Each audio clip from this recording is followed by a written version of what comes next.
Okay, welcome to Real Estate Insights, where I sit down with top real estate pros across Utah and Idaho.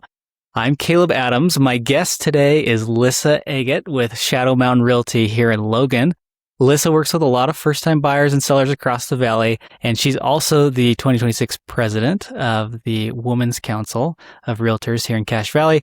We actually got connected through a mutual friend at the Women's Council golf tournament. Lyssa, welcome. Did I miss anything? I think that's great. You can introduce me anytime. I'm thrilled to have you here.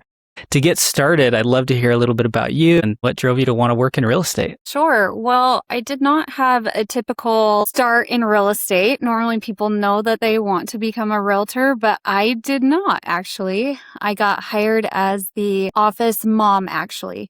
Not just the office manager, but the owners of Shadow Mountain really wanted their realtors to feel cared for and just to be there for them, like the home feel. And I thought, yeah, I can do that. I love taking care of people, but I did have to get my real estate license in order to audit paperwork, make sure that if there was an addendum that needed to be written while a realtor was out and about, I needed to help with that. And actually at first, I thought realtors were just used car salesman type deal.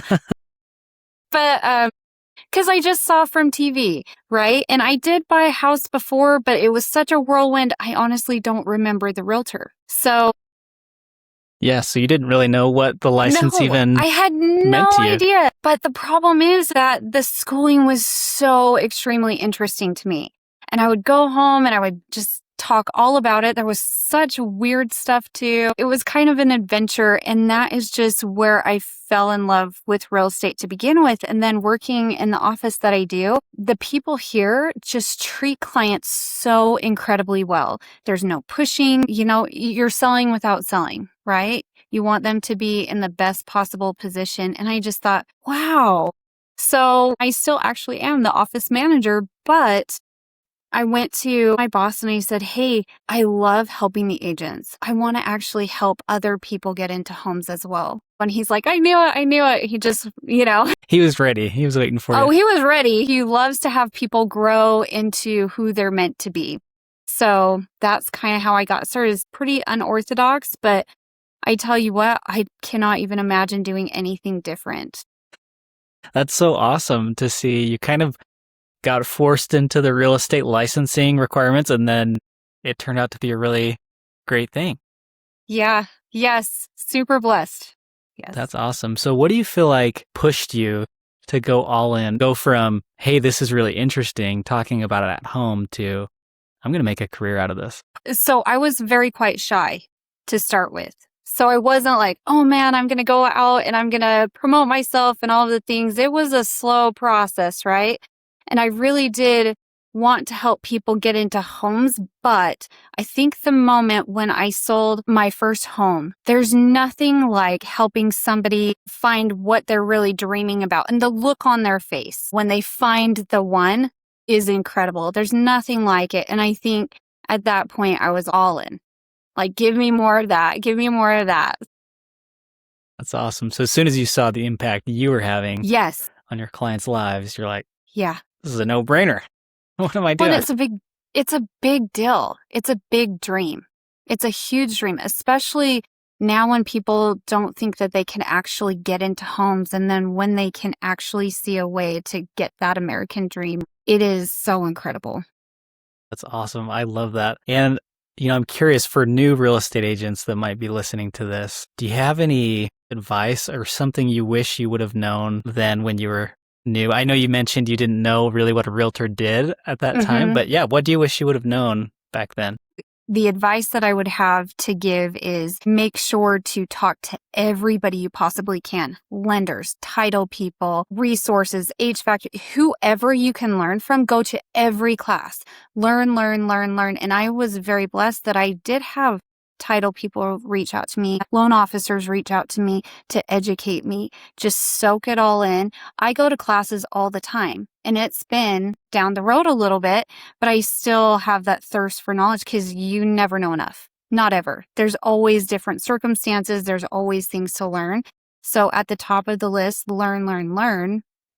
And then also try and relay it in a way that people who are not in this industry understand more. So take the knowledge that you're learning and make it easy for somebody that's not in this industry to understand. And the other thing I would say is wish I would have not cared so much about what are my family and friends going to think of me. People are so worried about their own lives. They don't have time to worry about if you make a video and maybe you stutter. Just dive in. It's going to be okay. Just live your life as best you can, do the best job that you can, and that's it. That's awesome. And I loved what you said too, because truly, what's the old adage? You don't know something unless you can teach it. It's a different muscle when you have to explain it to someone for the first time, what buying a house looks like. It feels like a different language. Yes. I practiced a lot with my husband. I would come home at night and he was so good at asking questions I never would have even thought. So that was really helpful. And I'm like, in this one paragraph, there's like 10 questions. Well, we really need to know those contracts really well. That was very, very helpful. Yeah, that's a pro tip. Practice with your spouse. Yes. That's awesome. Yes. Well, great. I'd love to move in and talk a little bit about the local market and your business. What type of clients do you find yourself working with? Generally, first-time home buyers. I really do have a passion for the first-time home buyers. I do love working with them. I do find with selling homes, they're not first-time home buyers. So people who are trying to downsize, people who are trying to move away, there's kind of an array, even fourplexes, kind of great. a variety. So some investment properties in there. Yes. Yeah, sounds like you have a good handle on various types. Do you feel like you stick to Cache Valley or do you branch out in other parts of Utah? I do branch out. Right now I have a house for sale in Weber County. I've worked in Franklin County, so Cache County, so just surrounding areas. Okay. If we went too far south, I'd probably say, let's refer that out to the expert down there. Each place is different for sure. Yeah, that makes sense. Since you work a lot with first-time home buyers, I'm curious, how do you view Cache Valley for a first-time buyer? Is Cache Valley a good place for a first-time buyer?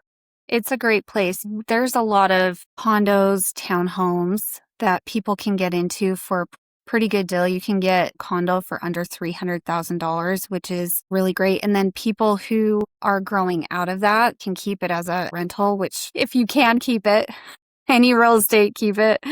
Yeah, there's some really great opportunities, even homes.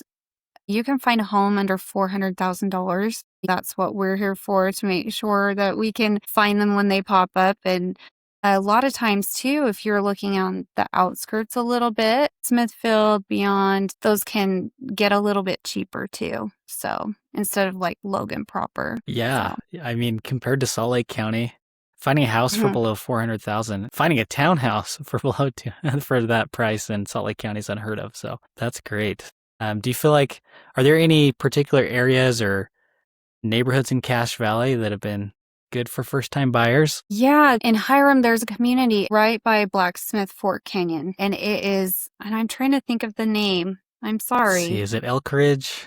Elk Ridge.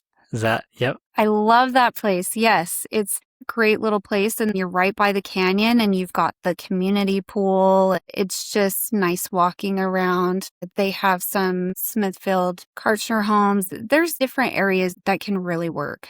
Yeah, it sounds like it's hard to go wrong in Cache Valley. We've been here about 10 years and we love everywhere in Cache Valley.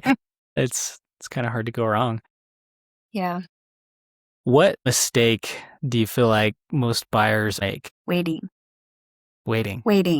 Ooh. And not just waiting to buy. If it's not a good move for you right now, it's not. And only the buyer knows when is a good time.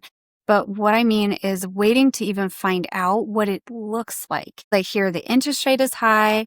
They hear the prices are high. So they don't even want to talk to anybody. And knowledge is power. And you know this as a lender. A lot of lenders will say, hey, just come talk to me. Let's see what it looks like. And a lot of times I've had people talk to a lender. They realize they were a lot closer than they thought. It's right now and not 5 years down the road.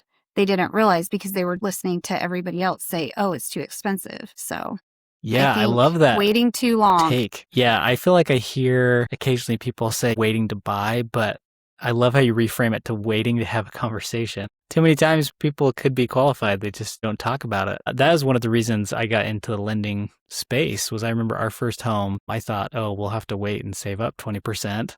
And then we met with a lender and I realized I should have bought a year ago. What was I doing? Yeah. And there's a lot of programs out there, right, that you don't have to do the 20%. So many programs and they come and Yeah. go. And so that's why it's good to have a pulse, meet with somebody. So don't wait to have the conversation. Correct. Yes. Don't wait to have the conversation. And That's don't awesome. suffer if you're squished in there as a family and you need more space. Just don't wait. Don't suffer. Yeah, it's a good point. This makes me think of, I've always admired, my wife is very good about asking for something, whether we're at a restaurant or wherever it is. And sometimes I'll be a little embarrassed. I'm like, oh, I don't need to ask, but she usually gets it. So I'm like, it's the people who ask like, hey, I don't know, this is a long shot, but I'm going to see if I'm qualified. I'm going to make an offer on this house, see if we can come to an agreement. Those are the people that end up getting what they want because they actually take action. It's true. It's true. The answer's always no unless you ask. That's true. I love that. Well, let's talk a little bit about clients and a little with your leadership role. Could you tell me a little bit about Women's Council? You've been doing it for a couple of years. What does it do for the Valley? Okay, so the Women's Council of Realtors, I'm pretty passionate about. So the history of it is back in the day, women couldn't get a part of their local associations. The women couldn't be part of the Cache Valley Association of Realtors, right? Wow, I had no idea. It's true. This was a while ago. We're in the club now. Good. Yes. But women, if they're not let in, what do? They make it for themselves. And there was actually one man as well that started it, which is pretty incredible. And we actually do have men part of the Women's Council of Realtors. And we also have men sponsors as well. So men realtors, women realtors stick around to be able to build women in leadership skills in the industry and in their communities. The whole point is to build women into leaders. As long as the men support that, that's great. And we love to have them there. So it's kind of like a smaller scale. We get to build relationships just a little bit easier in those smaller settings, which is great. It is invaluable to have those resources for our sponsors, having those resources for our clients of people we actually trust will get the job done for our clients is incredible. And then also building relationship. Anytime a realtor can build relationship with another realtor, it only helps in transactions. So the more that we can do that, the better it is for our clients. So I'm passionate about the Women's Council. It's done so much for me. So any realtors thinking about it, it's worth it. I promise. It's worth it. That's awesome. I've It's only worth it. interacted here and there, but every time I've been impressed. What do you feel like Women's Council has taught you specifically about leadership? What are some of your takeaways? Be comfortable with being uncomfortable. My threshold for being uncomfortable has stretched. So even talking in front of people, being able to say yes to being into a room.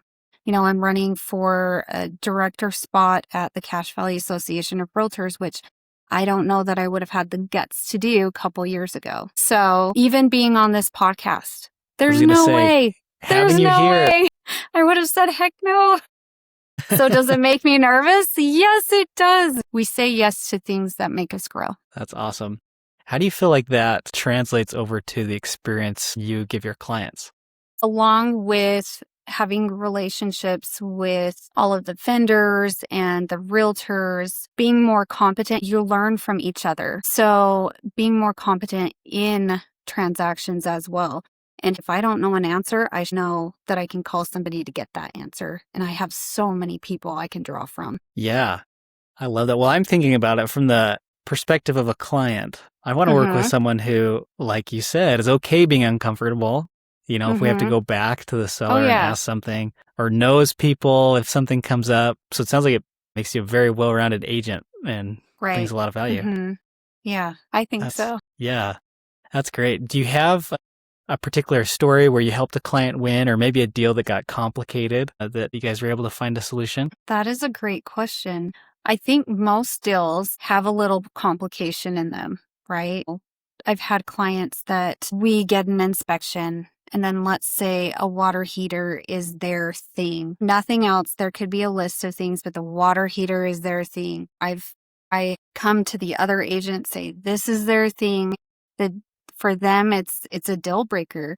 And so me and the other agent decide, could we cut our commission a little bit? Could we do this or could we do that? How do we help them actually feel good about going through the sale, right? That's happened quite a bit, where it might not be a big deal to a lot of people, but it's a big deal to them. So it's a big deal to us, right? And setting expectation too. You're never going to go into a transaction and the house is perfect.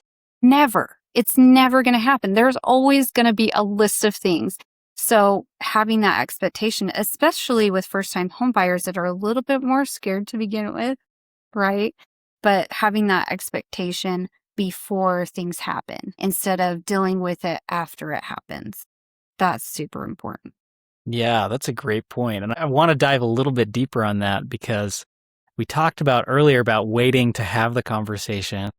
Do you feel like people then wait to make an offer on a house because they're looking for the perfect house? Have you ever run into that? Yes. And having the conversation before even shopping is a big, big deal.